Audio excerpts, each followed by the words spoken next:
어, 우리 부모님들 주님의 이름으로 사랑하고 축복합니다. 특히 연세 많으신 우리 성도님들 늘 기도하고 있지만은 건강하시기를 바랍니다. 저도부터 저희 가정 얘기를 해서 죄송합니다. 저희는 3대가 이렇게 같이 예배를 드렸어요. 개척할 때부터. 저희 아버님 아시는 것처럼 이제 90세가 이제 조만간 되시고, 저희 어머니가 돌아가신 지 이제 6개월 됐습니다. 그리고 우리 아이들이 초등학교 때, 중학교 때 사역을 같이 했는데 지금 어느새 30살이 되었고 어느새 또 한 27살로 이렇게 장성했습니다. 제가 이 말씀을 준비하면서 그 생각이 들었습니다. 우리 가정이 없었으면 제가 목회를 할 수 있었을까? 그런 생각이 들었습니다. 우리 아버지가 고객마다 늘 기도해 주시고, 그리고 또한 우리 자녀들이 열심을 다해서 이곳을 떠나지 않고 봉사를 해주고 있으니까 제가 목회하는데 큰 힘이 되는 거예요. 그 가정이 얼마나 중요한지 모릅니다. 예, 우리 천국 가신 어머니도 힘들 때마다, 교회가 힘들 때마다 오셔가지고 기도하신 모습이 생생합니다. 몇 년 전에 EBS 동행 프로그램이 거기에서 작가가 저한테 전화가 왔었습니다.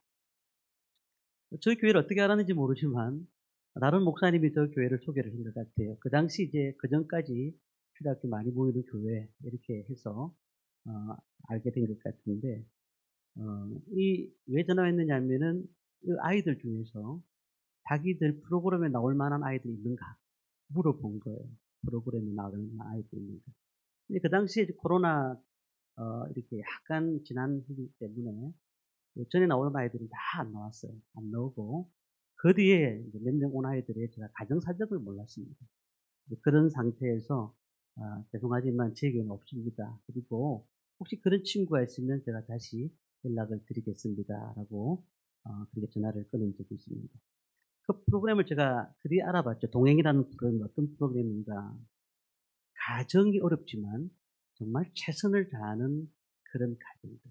힘들지만 이겨내려고 노력하는 가정들이 다큐로 이제 그 상을 TV에다가 보내주는 거죠. EBS 프로그램에 보내주는 것입니다. 어디서 힘을 얻을 수 있을까? 아이들은 항상 가정에서 힘을 얻을 수가 있는 겁니다. 그리고 힘을 받았던 자녀들이 부모를 공경할 수밖에 없는 겁니다. 사실 돈이 많다고 해서 부모님을 공경하는 것은 아니에요. 마음입니다. 요즘 시대에 자녀들이 부모님을 살리기 위해서 자기 목숨 버렸다 이런 데는 별로 없는 것 같아요. 이런 얘기들이 먼 얘기가 되어버렸습니다. 돈 때문에 인연을 끊고 돈 때문에 부모님을 죄송하지만 살인하고 참 안타까운 일이죠. 그런 일들이 비일비재하게 일어나고 있습니다. 자, 그렇다 보니까 이 좋지 않은 환경 가운데 자랐던 청년들, 이 청년들이 그걸 보고 자랐던 청년들이 대부분 다 결혼을 하지 않으려고 합니다. 결혼하도 자기가 사랑하는 꿈꾸는 그런 가정이 될 수가 없다고 생각을 한 것이죠. 자, 그런데 가정을 이루는 것은 하나님의 뜻입니다. 이 가정을 통해서 하나님의 나라가 세워지는 것이거든요. 사람들은 다 행복하기를 원하지 않습니까? 행복하기를 원합니다. 그런데 행복이라는 게 무엇일까를 생각하면서 대부분 자신들이 행복하지 못하는 이유를 결핍에서 찾고 있습니다. 결핍이 뭐냐? 우리 부모로부터 물질적인 것을 유산을 받지 못했다. 어떤 사람들은 환경이 그렇지 좋지 못했다. 그렇기 때문에 나는 결핍하다. 그래서 나는 행복하지 못하다. 많은 것들을 물러받았다고 하면 나는 행복할 것인데 내가 많은 것들을 얻지를 못했다. 그래서 나는 행복하지 않다라고 생각합니다. 그런데 성경에는 그렇게 말씀하지 않아요. 성경에는 이 행복을 어디에서 찾느냐? 관계에서 찾아라. 이렇게 말씀하셨어요. 관계에서. 우리 십계명을 잘 압니다. 십계명 말씀 가운데 오늘도 십계명 말씀이거든요. 1계명부터 4계명까지는 하나님과의 관계, 5계명부터 10계명까지는 이웃과의 관계. 이 관계를 통해서 하나님께서 행복을 찾아라라고 말씀하시는 겁니다. 특별히 그 관계의 이웃 관계의 첫 번째가 뭘까요? 부모를 공경하라. 부모와의 관계를 잘 유지해야 행복하다라는 것을 여기서 말씀하고 있는 겁니다. 사실 부모와의 관계가 어떤 일들을 하느냐 하면은 다른 관계의 토대가 됩니다. 가정이 평안한 아이들이, 자녀들이 또한 밖에 나가서도 굉장히 관계를 잘 맺는 것을 보게 됩니다. 부모를 공경하는 것은 하나님의 명령이고 그 명령에 통해서 상급이 따른다라고 말씀을 하시는데요. 근데 이 관계가 그 명령 가운데 있다는 사실입니다. 오늘 말씀을 다시 한번 읽도록 하겠습니다. 신명기 5장 16절 말씀을 함께 봅니다. 너는 내 하나님 여호와께서 명령한 대로 내 부모를 공경하라. 그리하면 내 하나님 여호와가 내게 준 땅에서 내 생명이 길고 복을 누리리라. 부모 공경, 가운데 없는 세상이 되었고 교회 관심도 별로 없습니다. 다음 세대에 이런 소위 얘기를 한들 그들 마음속에 와닿을 수 있을까라는 생각도 듭니다. 그렇지만 시대는 변하고 세월은 흐르지만 하나님의 계명은 변하지가 않는다는 거예요. 하나님의 계명. 하나님께서는 예나 지금이나 부모를 공경하라. 부모를 공경하라. 사도 바울이 그 말씀을 인용하면서 약속 있는 첫 계명이다라고 말씀했습니다. 에베소서 6장 1절부터 3절까지 말씀에 이렇게 말씀합니다. 자녀들아 주 안에서 너희 부모에게 순종하라. 이것이 옳으니라. 내 아버지와 어머니를 공경하라. 이것은 약속 있는 첫 계명이니 이로써 내가 잘되고 땅에서 장수하리라. 자, 모든 계명을 다 우리가 10계명을 안다고 하면 특이한 게 있습니다. 이 5계명만이 복이 약속이 돼 있어요. 다른 계명에는 복이 약속된 게 없어요. 그런데 이 부모를 공경하라라는 이 약속의 말씀만 복이 되어 있다는 겁니다. 왜 그럴까? 이 부모를 공경하는 것을 하나님이 기뻐하신다는 거예요. 하나님께서 그 부모를 공경하는 사람들을 축복하시겠다는 거예요. 자, 말씀을 한번 볼까요? 다시. 그리하면 내 하나님 여호와가 내게 준 땅에서 내 생명이 길고 복을 누리리라. 오늘 말씀이 그렇게 했습니다. 두 가지를 제가 여기서 먼저 한번 살펴보려고 하는데요. 첫 번째는 어떤 복일까요? 생명이 길고라고 했습니다. 생명이 길고. 부모를 공경하는 사람들에게 장수하는 복을 허락하셨다는 겁니다. 사실 지금 이 시대에 이 말씀을 딱 대입하면은 그렇게 큰 상급일까라고 생각이 들지만 그 당시 이스라엘 민족들에게는 모세로부터 이 계명을 받았을 때 그들이 어떻게 죽었을까요? 전쟁이 많은 시기였고요. 그리고 전염병이 많은 시기였기 때문에 많이 죽었습니다. 그런 가운데 이 말씀이 딱 왔잖아요. 그렇구나. 부모를 공경하는 자들은 이렇게 장수하는 복을 주시구나 하는 게 마음에 와닿았던 것입니다. 며칠 전에 제가 부교육자로 있을 때 있었던 목사님, 담임 목사님 어머니가 돌아가셔서 소천하셔서 제가 갔다 왔습니다. 안동까지 갔다 왔습니다. 그 어머니가 98세입니다. 98세. 그리고 권사님이세요. 권사님이신데 목사님하고 이제 이런저런 얘기를 하면서 다 건강하실 때 다들 100세를 넘길 것으로 생각했는데 98세를 사셔서 안타깝다라고 말씀을 하셨어요. 그런데 돌아가시기 전에 너무너무 기뻐하셨다고. 기뻐하시면서 인사하고 막 얼마나 축복하고 자녀들 불러놓고 기도하고. 저는 그런 생각합니다. 오래 사는 것도 중요하지만 성경적인 장수가 필요한 것 같다는 생각이 들어요. 성경적인 장수, 신앙 안에서. 자, 그런데 여기서 조금 다른 뜻으로 한번 살펴볼 필요가 있습니다. 욥기 말씀을 한번 볼 필요가 있는데요. 욥기 21장 7절에 보면은 어찌하여 악인이 생존하고 장수하며 세력이 강하냐. 욥이 그렇게 말을 했어요. 뭐라고 합니까, 욥이? 세상 사람들도 장수하고 있다라는 겁니다. 9절에는 또 더 나아갑니다. 9절 말씀 보면은 그들의 집이 평안하여 두려움이 없고 하나님의 매가 그들 위에 임하지 아니하며. 아니, 악인들이 잘못돼야 되는 게 정상인데 욥이 딱 바라보았을 때 도리어 생명이 더 길 뿐만 아니라 더 잘되고 하나님의 매가 그 가운데 임하지 않는다고 아직 말씀하고 있어요. 자, 그런데 저는 이 말씀을 묵상하면서 그런 생각이 들었습니다. 그들은 세상에 집착하잖아요. 세상에서 어떻게 하든 잘 되려고, 세상에서 어떻게 하든지 많은 것을 벌어서 행복하게 사는 것을 그들이 원할 것입니다. 그런데 이 말씀을 깊이 보면은 내게 준 땅에서라는 말씀이 있어요. 내게 준 땅에서. 자, 지금 이스라엘 민족들이 땅이 어떤 땅을 원할까요? 가나안 땅을 원하는 겁니다. 자, 가나안 땅. 영적으로 해석하게 되면은 세상 사람들은 장수한다. 무엇으로 끝날까요? 네, 지옥 갑니다. 그러나 우리가 가나안 땅에 하나님이 주셨다는 것은 무엇을 얘기할까요? 천국에서 영원히 사는 삶을 말하는 겁니다. 저에게 어르신들도 계시지만은 여쭤보면은 오래 살기는 원하십니까? 물어보면 뭐 오래 사는 게 뭐 중요하냐고, 안 아프고 조용히 천국 가고 싶다고, 병원에 안 가고 그냥 그렇게 그냥 자면서 가고 싶다고, 하나님 앞에 가고 싶다고. 이게 복인 거예요. 이게 복인 거예요. 천국이라는 소망을 가지고 사는 사람들은 그 장소에도 하나님께서 주시는 은혜를 소망하고 살기 때문에 그게 큰 복이라는 사실이에요. 이 생명의 길고라는 뜻은 가나안 땅을 의미하는 영적으로 천국의 삶을 살아야 되는 것입니다. 두 번째는 뭐라고 되어 있죠? 복을 누린다고 되어 있어요. 여기서는 육적인 복을 얘기합니다. 우리 부모를 공경하는 모든 사람들에게 복을 주셨는데요. 영적인 것, 육적인 것. 여기서는 육적인 것이죠. 말씀 보니까 내게 준 땅에서 뒤에 쭉 보니까 복을 누리리라. 지금 이 시대에도 땅을 가지고 있는 사람들은 부자라고 얘기합니다.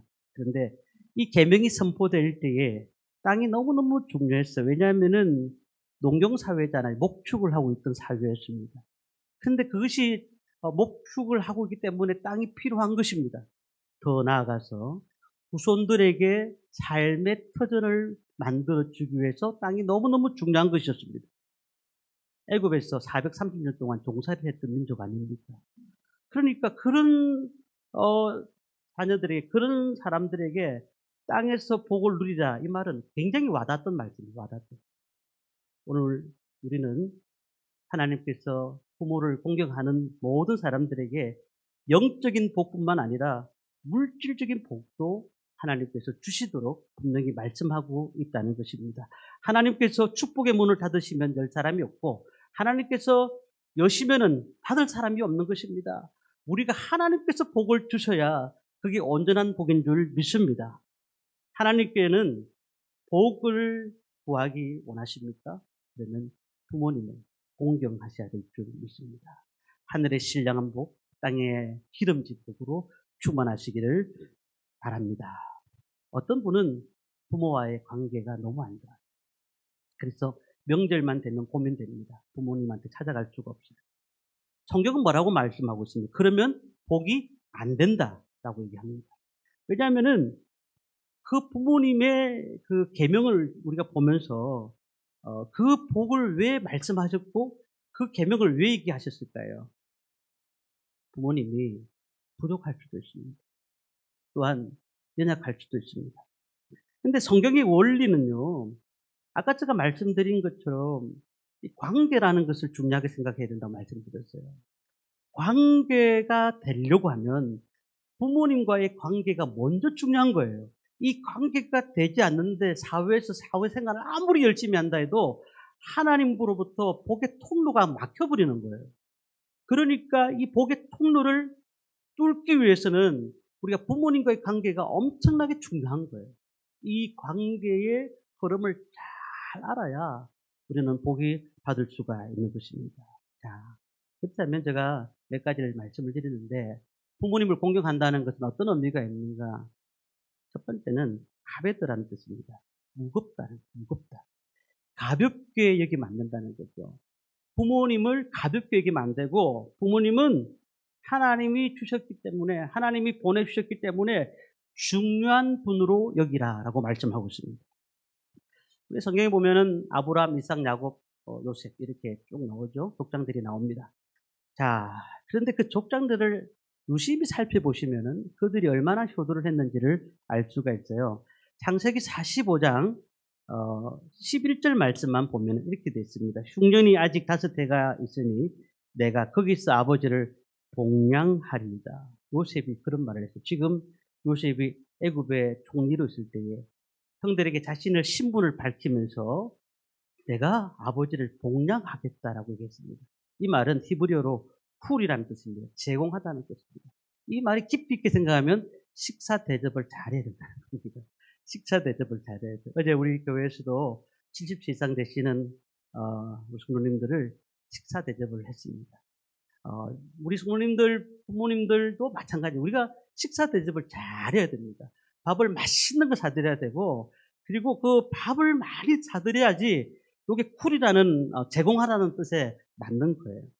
디모데후서 전서 5장 4절 말씀 보니까 만일 어떤 과부에게 자녀나 손자들이 있거든 그들로 먼저 자기 집에서 효를 행하여 부모에게 보답하기를 배우게 하라.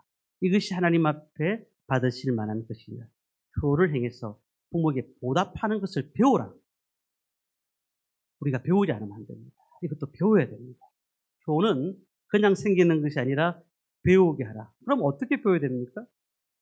제가 부모님 앞에 잘해야지 자녀들이 제가 나이가 들었을 때 부모한테 잘한 거 아니겠습니까? 배우는 겁니다. 하는 만큼 하는 겁니다. 자기는 못하면서 아이들이 잘해라라고 얘기할 수는 없는 거거든요. 이게 효라는 것이 그런 것입니다. 우리 부모님들 가운데서는 어떨 때는 뭐 사회적 지위도 높은 분도 있어요. 어떨 때는요, 굉장히 뭐 뛰어나신 분도 있습니다. 하지만, 그렇지 않을 수도 있습니다. 자, 저는 어떤 청년들과 얘기들을 나누면서 어려운 환경에서 자란 청년들을 많이 봅니다. 근데 그런 어려운 환경에서 자란 청년들을 보면은 분명한 것은 부모님의 사랑을 받지 못했다는 겁니다. 그런데도 불구하고 어떤 청년들은 부모님의 사랑을 받지 못했음에도 불구하고 부모님을 사랑하고 있어요. 사랑하고 있어요.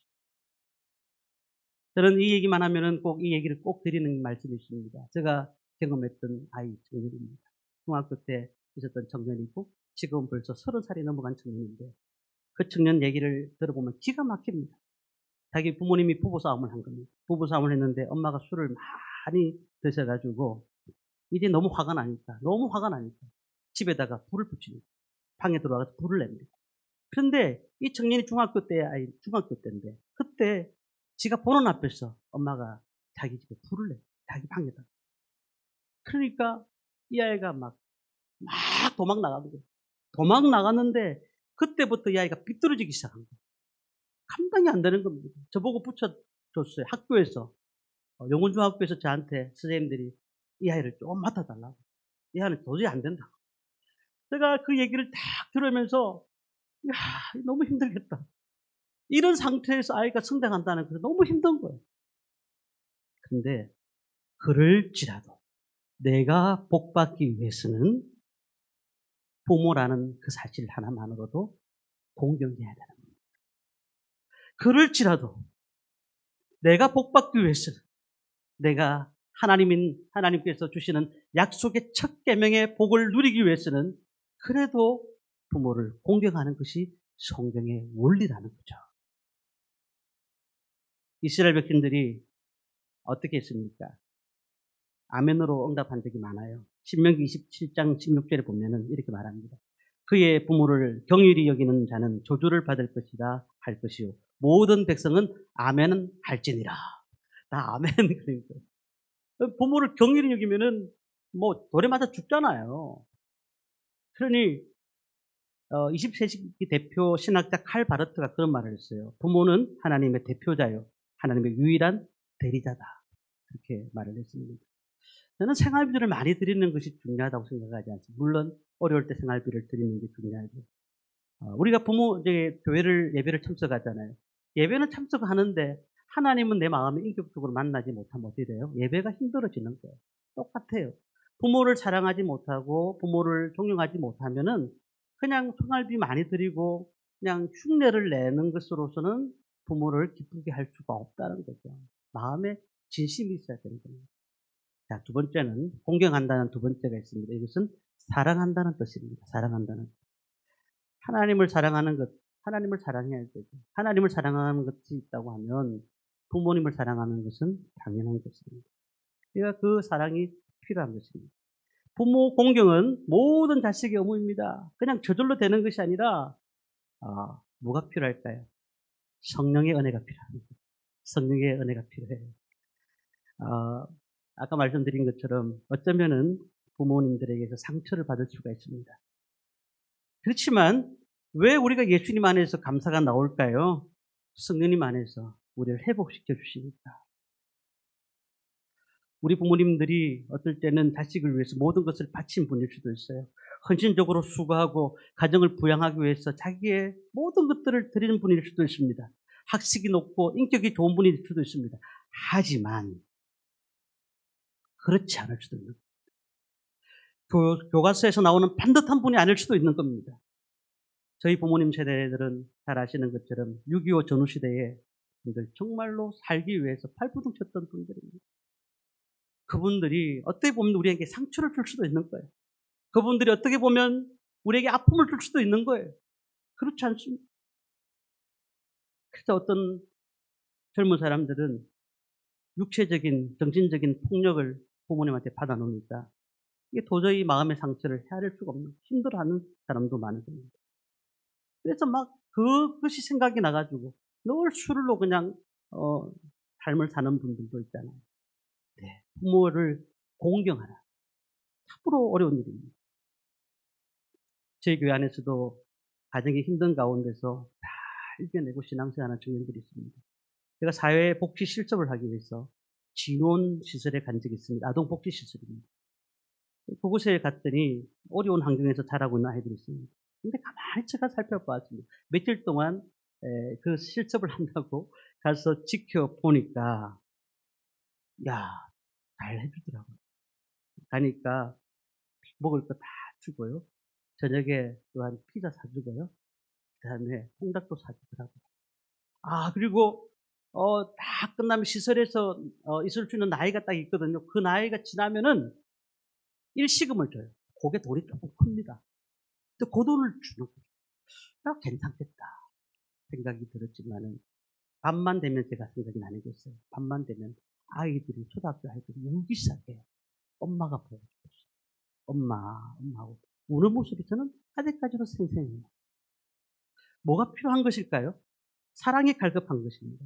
3년 전부터 수영로 교회에서 저희 교회에 삼성과 연계돼 가지고 기대나무를 합니다. 청년 기대나무.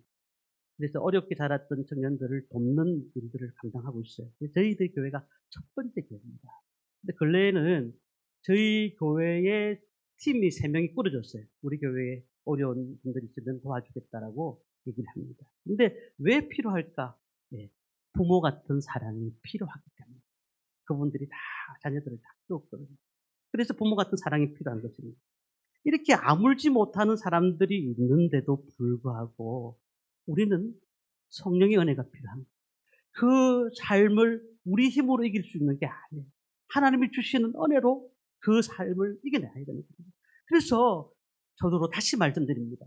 부모님과의 관계가 회복되지 않으면 우리는 삶이 올바르지 못한 겁니다. 부모님과의 관계가 회복되지 않으면 우리는 잘 될 수가 없습니다. 이 성경적인 논리라는 사실입니다. 오늘 부모를 용서해야지 인생이 풀립니다. 누구의 힘으로? 하나님의 은혜로. 하나님의 은혜로. 하나님의 사랑을 듬뿍 받으셨습니까? 그렇다면 부모님을 바라보는 눈이 달라지게 됩니다.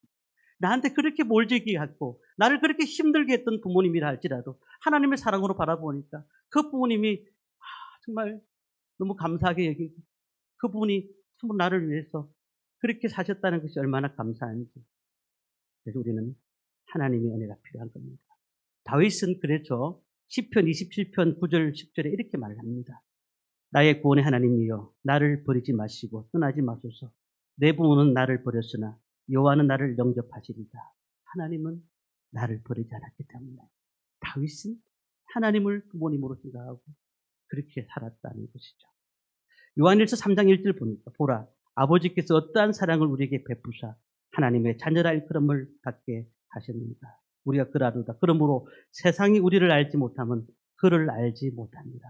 주님께서 우리의 분노의 자식들이지만은 주님께서 십자가에 달려 돌아가심으로써 그 사랑을 우리에게 보여주시지 않습니까? 저는 말씀을 정리합니다. 안 믿는 부모님들이 계십니까? 육신적으로 용돈을 드리고 많은 것들을 해드리려고 생각하는 것도 너무너무 중요합니다. 단 전도하셔야 합니다. 저는 장례식마다 갈 때마다 어떤 부모님들이, 예수 믿는 부모님들이 돌아가실 때는 얼마나 기쁜지 몰라요. 그런데 믿지 않는 부모님이 돌아가실 때 그 마음이 너무너무 아파요. 우리는 그냥 잘 되면 된다, 잘 되면 된다, 그렇게 말씀하지 마시고, 우리 부모님들은 자녀들을 위해서 전도하셔야 되고, 자녀들은 부모님을 위해서 최선을 다해서 복음을 전하시는 것, 이것이 하나님이 기뻐하시는 것이라는 겁니다. 우리가 어떤 가장 큰 의도가 뭘까요? 집 한 채 사준다고 답이 아니에요. 영혼을 기쁘시게 하는 거예요. 그 영혼에 하나님을 만나게 하는 겁니다. 하나님을 온전히 섬길 수 있도록 그 인생 가운데 주님의 사랑이 넘쳐야 될 줄 믿습니다. 조혜련 대구면 자기 어머니, 자기가 예수를 믿고 난 다음에 어머니가 그렇게 남녀호랑교 그게 침체됐던 사람인데, 자기가 예수 믿고 난 다음에 어머니한테 복음을 전했더니 어머니가 하루에 성경을 얼마나 많이 읽는지 몰라요. 우리가 무엇을 가지고 부모님을 공경하시겠습니까? 오늘 이 계명을 주신 것은 우리에게 주셨습니다. 그리고 이 계명은 굉장히 중요한 계명입니다. 이 계명을 꼭 기억하시고 부모님을 공경하라. 그리하면 내 하나님 여호와가 너에게 준 땅에서 내 생명 길고 복을 누리리라. 부모를 공경하면서 이번 어버이주를 맞이해서 오늘도 오지 못한 분들은 많이 계시지만 모든 성도님들이 우리 부모님 앞에 전화를 하시고 그리고 순종하며 공경하며 주님 앞에 나가는 저와 성도님들 되시기를 주님의 이름으로 축원합니다.